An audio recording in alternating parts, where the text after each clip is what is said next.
Tonight on Greater Boston, request to fly a Christian flag on Boston City Hall grounds has turned into a First Amendment battle in the nation's highest court.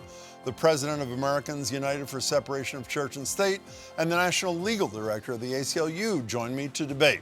Then later, a former member of Boston's gang intervention program is here talking about why he and 3 others are suing over what they say has been racist and age-based discrimination and unsafe working conditions in the time of COVID. And now, he says he's getting threats. Then finally, we're looking back at my conversation with Willie O'Ree, the man known as the Jackie Robinson of hockey, as the Bruins send his number 22 jersey into the rafters tonight.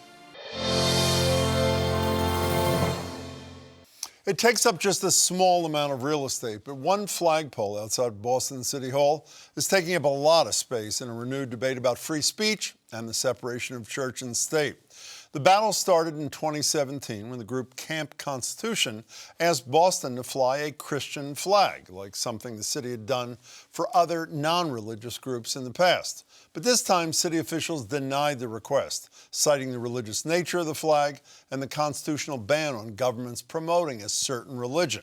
In response, Camp Constitution sued the city, and today the case made it to the Supreme Court, where oral arguments seem to boil down to one issue. What's at stake in that line between public forums and government speech? I'm joined by Rachel Lazar. She's the president and CEO of Americans United for Separation of Church and State, which supports the city's refusal to fly the flag. And David Cole is the national legal director for the ACLU, which argues the city violated Camp Constitution's First Amendment rights. David and Rachel, thank you so much for being here.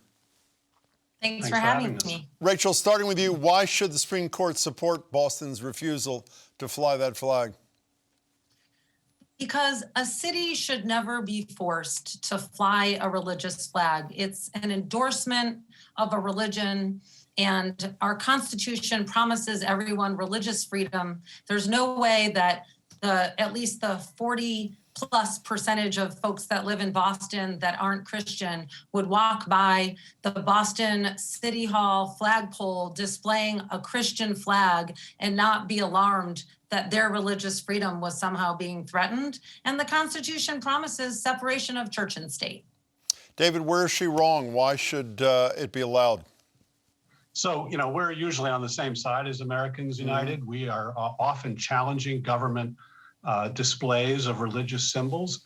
The government, when the government is speaking, cannot favor religion, any specific religion or religion generally. But when, as here, it's not speaking, but rather creating a forum for private citizens to display their flags on a first-come, first-served basis, and when for 12 years it has approved 284 such applications from third parties to put their flags up, and then turns around and says, no, simply because the flag is religious, it has violated the First Amendment's free speech clause by refusing to treat religious speakers equally with non-religious speakers. So, David, staying with you for a second, assuming it's a public forum, as you argue, and this is private speech, let me ask you the obvious. QAnon goes to City Hall, says we want a big Q up there. Nazis go there and say we want a swastika hanging from that third flagpole at City Hall. Even though you may find those distasteful, you would say they are entitled to have those flags fly on Boston City Hall Plaza? They are if Boston chooses to create a public forum on its flagpole. Now, it doesn't have to create a public forum on its flagpole. Most cities don't make their flagpoles into public forums. But you're saying Boston has created it into a public forum. Yeah. Because it puts it out on its website as a public forum. You apply. 284 people and groups have applied in the past, and they were approved one by one. And then you can't turn around and say, once you've done that, you can't turn around and say because it's religious. Now, you could define the forum in a way that doesn't require you to put up, a swastika or that, but they didn't do that here. They said, you come to us, we'll put up your flag. How do you respond to what David had to say, Rachel? Yeah, so it's possible to turn sort of a place where the government operates traditionally into a public forum, and that really does open it up in the ways that you suggest. And that's actually what Boston did to the plaza in front of their city hall. It's an intentional designation. They actually didn't do that for their flagpole. And if you look at what their website says, they talk about our policy and our views that are being expressed. So it's our view that they didn't turn the flagpole itself into a public forum, and therefore we'd be violating the Establishment Clause if we forced them to fly a religious flag there. But Rachel, let me stay with you for a minute, and I hope I get part of David's argument right, and if I get it wrong, he'll interrupt me and tell me. How can you argue that the city is favoring one religion when every single request, as David said twice, 284 out of 284 over a dozen years have been approved, just sort of as in a ministerial fashion? You apply, you get approved. End of discussion. How is that favoring anybody? Well, there haven't been religious flags before, and there is an approval process. It's true that the approvals have gone through, but it's really important that we honor that a government never turns something into a public forum unless they officially designate it as such. And I think it's really important here to distinguish between the plaza, which has been turned into a public forum, and the actual flagpole before the seat of power that traditionally does only display a government-endorsed message, which hasn't been officially designated as such. You know, David, I want to return to you. You said a minute ago, if the city, quote, defines the forum in a particular way. I want to play a little bit of sound between Justice Coney Barrett and Boston's lawyer and see how you react to what the lawyer had to say. Here it is. You've said that if you lose this case, you would restructure your program so that you would be able to exercise the kind of control to exclude religious flags, like the one that Camp Constitution wanted to fly. How would you propose doing that? If the court clarifies that that type of involvement is required, the city is happy to include that in its program. I would have no problem, I think the city would have no problem making that explicit in its policy. This is our speech. We will decide whether and when to do it. Do you agree with the city's lawyer, David? If the city declares that what's on that flagpole is government speech, does it become government speech just by virtue of them saying it is? Well, it's not just by virtue of them saying it is, just as whether it's a public forum doesn't turn simply on the label, because that would obviously allow governments to turn every public forum into a government speech platform in which they could exclude anyone they didn't want to have speak. But you look at the practice and you look at what they've done over time, and here the practice is clearly to allow others to speak. But could they change it? Could they change the practice and say, you know what? We don't want this to be a public forum anymore. We want this to be a forum just for the government to speak. They could absolutely do that. They didn't, and that's why they violated Camp Constitution's First Amendment rights here. But going forward, if they want to do that, they're free to do that. You're not required to open up government property to the public, but once you do, you're not allowed to discriminate based on the viewpoint of the message. What's the, assuming that the court, starting with you, David, assuming the court comes down on your side of this thing, what's the impact? What's the precedent, if any, going forward in similar sort of cases? Well, I think the important point is that governments should not be able to discriminate against speakers in public forums simply by claiming this is government speech, because that would essentially destroy the public forum doctrine. The public forum doctrine is important because that's where private citizens have the right to speak on public property that the government has opened up for those purposes. And if it can close it up, sort of willy-nilly on viewpoint-based grounds, simply by declaring it government speech, that's a real problem for free speech for all of us. Rachel, doesn't that worry you? I worry about the overreach of sort of government censorship, but not here. Not when we're talking about such a traditional place of government speech like a flagpole. I just don't think that that's a place where we would expect there to be religious flags flown, where we would expect there to be a Nazi flag flown if it's opened up, right? That is a very traditional place where we would expect a government message of endorsement to be displayed. In our final minute, I know it is really dangerous, particularly with people who do what you two do, to ever play Nostradamus with the Supreme Court. But as an outside observer, that being me, the court's hostility, or at least to me, to any government hostility to religion suggests to me that this is likely a 6-3 winner for your side, David. What's your reaction? I think it's likely to be more than a 6-3 winner. Justice Breyer, Justice Kagan, Justice Gorsuch, and Justice Kavanaugh all urged the city to settle the case. And that's because they recognize that, look, Boston's going to lose this case. We shouldn't need to decide this. And Boston basically made a mistake. It would not violate the Establishment Clause to put up this flag for 1 hour on one day in a program that had shown 284 other flags. So they made a mistake in thinking it would.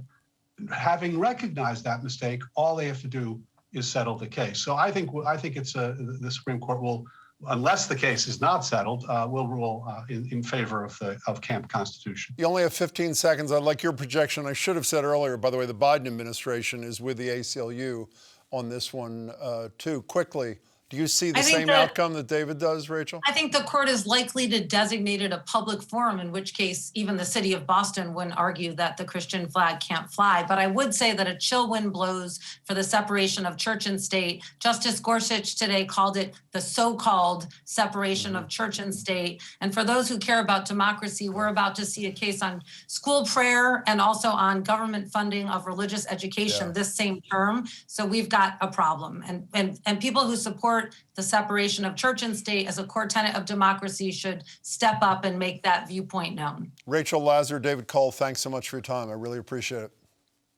Thanks. Be well.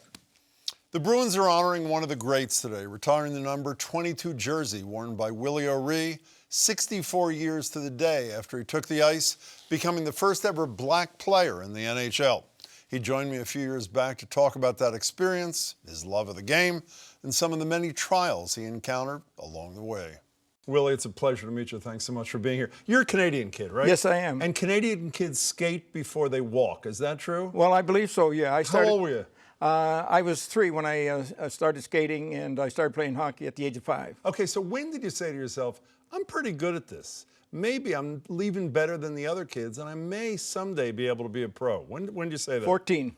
14 years old? 14 years old. So there were a couple of obstacles. One obstacle everybody could see, the color of your skin. Yes. Another obstacle, not only could they not see, no one ever knew about. Tell people what the other hurdle you had to get over was, Willie O'Ree. Well, my second year playing junior, I was playing in Kitchener, Ontario for the farm team of the Montreal Canadiens. And back then, none of the players wore any helmets, no face shields, goalies didn't wear any masks. And I was in a game, and there was a slap shot. I'm in front of the net. Puck ricocheted off, come up and hit me flat, broke my nose, broke part of my cheek. And I remember dropping down to the ice, and the next thing I know, I'm being placed in an ambulance and taken to the hospital. Dr. Henderson was the surgeon, and I'm laying in my hospital bed, and he came by my bedside and said, Mr. O'Ree, he says, I'm sorry to inform you. He says, the impact of the puck completely shattered the retina in your right eye, and he says, you're going to be blind and you'll never play hockey again. I got out of the hospital, and the first thing I said, well, the doctor didn't know the goal that I had set for myself and the dreams I had about playing professional hockey. And I had a patch over my right eye. Within the next 10 days, I'm back on the ice skating. Now, imagine being a left-hand shot and playing left wing. To compensate, I had to turn my head all the way around to the right to pick the puck up with my left eye. And no one caught on to this? No, when I came back to play, everybody thought that I'd recovered from my injury. Okay, so when did your chance come? When did you get the call or the whatever saying, we're going to give you a chance? I turned pro in 1956 with the Quebec Aces. The Aces were affiliated with the Bruin organization. And then I got the call. They said, we want O'Ree to meet the Boston Bruins in Montreal to play 2 games against the Montreal Canadiens. So I meet them in Montreal. step on the ice and play against the Montreal Canadiens. And I didn't know it at that time, but I was the first player of color to. You didn't know it when you took to the ice? I didn't know I was the first black player. It was just the dream that I had was to play hockey. To play hockey. I forgot about everything else. So how were you how'd the fans receive you, that first game or the next game? Well, the first game I was skating around and I could see fans pointing like in my direction. Oh, there's a black player with the Bruins. You know, you've been called, you know this 10,000 times, the Jackie Robinson of hockey, and I'll tell you, the more I learn about you, you are. We've heard stories, Branch Rickey, it wasn't just because Jackie Robinson was a great player. He had to be the right player, the guy who could deal with all the crap that he ended up having to deal with. Was there any of that with you? Was there any counseling? Was there somebody saying, you're going to take a lot of heat, you got to be stronger than just the hockey player on the line next to you because of the color of your skin? Did you hear any of that? Yes. Before I stepped on the ice at the Montreal Forum on January the 18th, Coach Milt Schmidt and Lynn Patrick, the general manager, took me aside and they said, Willie, they said, we brought you up because we think that you can help our club. He says, you may hear racial slurs or remarks, but just let it go in one ear and out the other. You are just another hockey player in the Bruins organization. And basically, I just went out and tried to just, fulfill that and be the best player I could. And it never got to you? I mean, you seem so strong and so positive. There weren't times where at the end of the game you go back to your room and say, I can't believe I have to deal with this crap. I'm a good hockey player. Why do I have to endure this? There were no moments like that? There was a moment in Chicago. What happened? Oh, well, my first trip into Chicago, the old Chicago Stadium. Soon I stepped on the ice and was skating around. I could hear jeers from players on the opposition. I got into as we're warming up. One of the players, a big, tall, 6'5" right winger, Eric Nestorenko. As we're warming up, he gives me a two-hander right across the ankles, and then he makes a couple of racial remarks. But we're skating around, just warming up. So we, the warm-up ends. We go in the dressing room. We come out. The first shift on the ice, I'm in behind the net with the puck, and I dump it off the boards. And Nestorenko comes in on my blind side. I can't see him. And he comes in and he butt ends me in the mouth and knocks my two front teeth out, splits my lip, splits my nose, and we get into a fight. Both benches emptied. The Bruins all come off. The Blackhawks all come off. There was 92 minutes and penalties, dispersed. I went in the dressing room and got stitched up and everything in it. And I wanted to at least come out and sit on the bench, but Coach Milt Schmidt said that these fans they want blood. You best stay in the dressing room, and they placed two police officers out in front of the dressing room, and I was pacing back and forth trying to listen to the game. But we used to walk up a ramp to go out and get the bus. They actually had to bring the bus all the way down to the ramp and park it right outside our dressing room door, and then they had to throw a canopy over the bus because there must have been 300 or 400 fans come down and throwing stuff and making racial remarks towards me. Did you ever meet Jackie Robinson? Twice. What was that like? Wonderful. I met him when I was 14. I was playing baseball. I was considered a better ball player than a hockey player. I heard that, but yeah. They didn't know what I felt in here about hockey. We won the championship. Our team was taken to New York to meet the Empire State Building and see the Radio Music City Hall and Coney Island. I met Mr. Robinson down at the dugout after the game, shook hands with him. I told him that I play hockey along with playing baseball, and he said, oh, I didn't know there were any black kids playing hockey. He said, yes, Mr. Robinson, shook hands. I was in awe, really, when I met him. In 1962, the NAACP had a luncheon in Mr. Robinson's honor.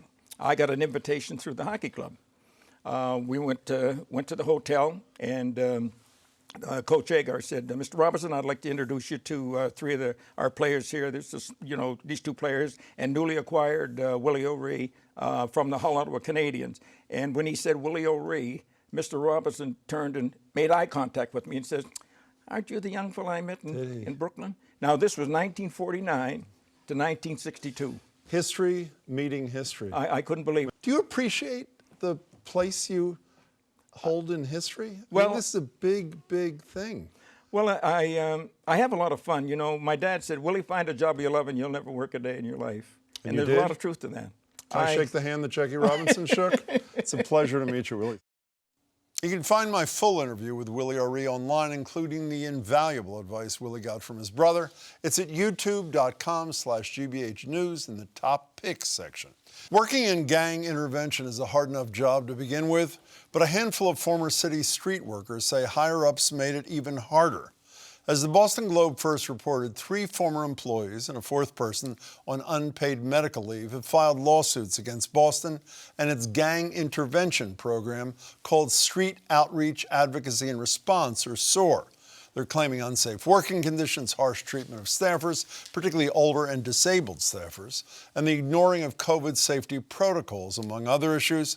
One of those filing suit is Jamaine Gaitor, an Iraq War veteran who worked for the city for nearly 15 years before being fired in November 2020 after complaining of a hostile work environment. He joins me now with his attorney, Janet Ruggieri. And by the way, we also invited the city to send a representative to join us. They declined. Janet and Jamaine, thank you very much for being here. I appreciate it. Thank you. Thank you, Bob. Jamaine, why do you think you were fired in November? Why do I think I was fired? I think I was fired because I went against the grain. So in November, I pretty much put out a letter. Mm-hmm. I put out a letter in October, pretty much stating the unsafe work environments in SOAR. So the city put out a manual, a BCYF policy and protocol manual about what should be going on for staff coming back to work. So I noticed in the manual that nothing that we were supposed to be doing as far as partitions, 6 feet distance, mask wearing, none of that was going on. We had cold water in the building at the time, no warm running water. So none of that was going on. So I brought the attention to my managers, and the response I got was, I brought it to my managers in front of a whole roll call, and the response that we got was, use FMLA or do what you have to do. So you think you were retaliated against? Is that a fair statement? Absolutely. And by the way, in a letter you sent to a number of people in the city, Jamaine, including the mayor at the time, Mayor Walsh, you wrote, they look at us as the population we serve. What does that mean? That means we get treated like the bottom of the barrel down there. They call it the basement. Mm-hmm. Nobody comes and checks on us. We get leftovers down there. You know, as much as we complain down there, our complaints are never heard. Nobody pays attention to Understood. It. So it's like, Janet, I'm sorry, you don't just represent Jamaine, you represent 4 workers who have a gripe is an understatement with the city, lost their jobs. Is there a common thread through all or most of these cases? Yes, in fact, we're moving to consolidate all of them for the common facts in the case. What are so they? As Jamaine said, the COVID violations that were just kind of egregious, all of the complainants were, except for Mr. Pitts, were forced to get into a crowded van together during COVID. When they knew that there was a coworker in the van who had just been exposed to COVID and was supposed to be quarantining, but came because he was told by his manager to come. And so everybody was exposed. So the COVID protocols were not followed. As Jamaine said, there was no PPE, there was no social distancing, there was no shields to protect one another. The constituency was coming in and out. No one was checking them for masks or anything. Are you claiming race and age discrimination in some of these cases as well, Janet? Yes, I am. And what is that based upon? So the race discrimination, our position is that all of the managers and most of the managers were Hispanic. And the first line street workers and senior workers, street workers, were Black or African-American, dark-skinned Black. And it does seem to be that there is discrimination on the part of the Hispanics to the frontline street workers who are primarily Black. They're not held to the same standards as the Hispanics or white employees are. Now, granted, there are very few white employees there, but it's clear that, you know, there's no hot running water, there were no COVID protocols, the standards to which they were held were extremely different from other departments within the city. And you think it was in part because of the color of their skin? We do. You know, Janet, staying with you for a minute, I know there have been what I think you at least perceive to be some threats directed at Jamaine. Could you describe what you're categorizing as threats, please? So there have been posts to his Facebook page calling him a snitch, telling people generally that he is tattletaling by going to the media. This happened around the time that we went to the media. The Boston Globe article came out. They're also saying, most recently was today, they're saying that he shouldn't get over his head about all of these issues, that, you know, he's singing too much, essentially, is what one of the posts said. And unfortunately, one of the posts was from his prior manager at the city of Boston, which makes it an additional retaliation claim. Jamaine, do you feel threatened by what's been posted on Facebook, including on your account? You do? I do. How? Describe to me if you can. Because I'm coming from a gang prevention agency, and people making the threat work for gang prevention, and it's to a community that we work in, and putting that out in the community is absolutely a threat. You know, Janet, when this happened, there was a different mayor. Well, I don't know about the firing date, but the incidents that were described that led to the firings, there was a different mayor. Have you attempted to reach out to the city since the administration has changed to see if there's any change in attitude about whether or not this needs to be litigated, or whether or not the city is willing to concede some of the charges that you're leveling against them? The city really hasn't put forward any kind of settlement offer to us. I haven't seen any change in the administration's position. I haven't, I think that we still need to have ongoing discussions with them about that. But the bottom line is that I think previously the administration kind of pushed the issue back down, and the commissioner, from the commissioner on down, Marta Rivera, you know, it was just put back in the hands of the managers who did nothing. Jamaine, I have a minute left. That job that you lost, that you did for 15 years, I'll tell you, from what I read about it, is about as tough a job as one can imagine. What did you like about being a street worker working with gangs in the city? I mean, as tough as that job was my identity, you know. I've been there for 15 years. I loved helping the youth. I loved working in my community. And when I lost that job, I wasn't allowed to do any of that again. You know, I wasn't allowed to get a city job, work with youth, or any of that, you know. So I pretty much lost my identity when I lost that job. Jamaine Gaitor, I appreciate your willingness to come here and talk. And Janet Ruggieri, thank you so much for being here as well. I appreciate it, both of you. Thank you. Thank you, Pat. Thank you. Good luck.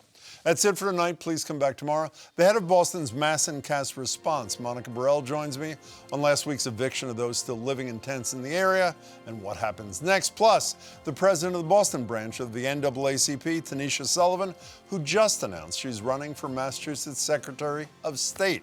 That and more tomorrow at 7. Thank you for watching. Please stay safe.